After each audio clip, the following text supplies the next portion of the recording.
Good morning. Ngasigi irai numit ko irai numit ki card ki message abitang yeminarase irai numit number ahambada number se 71 lere aduga kaladana sky blue gumba kai gumba dumani shina bibe ko hadi thaba inkhang chatho ka da balera gadi important hoiba genum chattoini haragadi blue machu se sky blue gumba ngasai chatraga ko shukai de ko hadi koina nuti sum dress episode hadi panik tani khangde phi tani khangde sky blue gumba kai gumba dum in biyo no gi sum aina machu haiba ngai se ko adu dum lere ko aduga keno ta chak thong badana ko ama aina gi se kitang hapasida irai numit ki oina haitare ko adu dum leire adu hamada khogi card ki message yeminarase aduga timing afaba saipeda haijarage ko mayam da ngasigi oina timing afaba ke ke lege habado adu dum so yeminarase ko adu sidagi 3 cards kadang thoke ko hadi card number 1 card number 2 aduga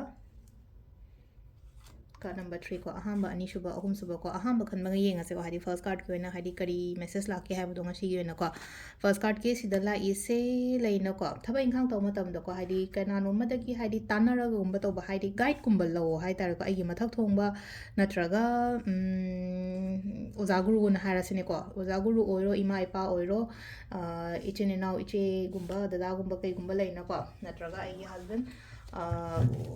daga tanaraga khotlaga phajana gumba tawbiba haitara ko thabak taw matamda haitara ithanda decision logano ko kitang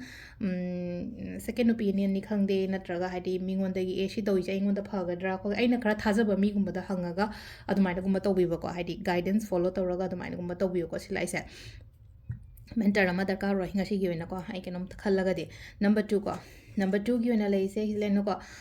tensions gumba khara leirambe ko ngarang dagi kai dagi hai tar ko nungdang ga jam tumba ya tabi ko tabi ma mahar sine ko dai taraga adu leihan gano si si yaring stress leiba hairaga di matha sabi ko pisu ma mayam sine ko tori mayam se tumba ya daba hakchang nuai taba kok nuai taba ko taba dumba mayam ma su oibe yai ko adu nyang ka na phataba khanjan gano haidi phataba khallaga di phataba do hene oibo ino na adu yaring avoid ignore to bi ko si gi pot sima number 3 ko number 3 gi sina mulai na ko aingonda mina kaino ma pirakpa natra aina migi damagda tawbiba du su oi ko silai se ko ani thokna adum oi ba ko oi ba oina oi adi kai gino ham damda aina migi mateng taw matamda definitely aingonda su mi aingonda su kana ba natraga hadi mathak thongba mina chanbi rakpa khopa adumai taro oi ko adi give and take ne sam na hai matamda ko adu mateng pang go su kai de ko arai ngai thangdo ga pang bdia de ko kitang balance ro ga adumai na gumba pang biba sisina ko card ki message lere ko adu timing ne ki pung manga ga mini futa ruk taina pung mapan ga mini pung manga phang lere de trama thoi ga mini manga daina baro ga mini manga phang lere ko adagi muk taret ka minute futaruk taina mapan ga minute kun taruk phang lere adagi pung trama thoi ga minute taruk tagina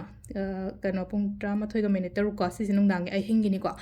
pung trama thoi ga minute taruk taina nongalam dagi mari ga minute taruk phang lere ko si sina khoi gi ngasi gi oina phaba timing ko adu sida leire khoi gi daily card message ko ma'am thank you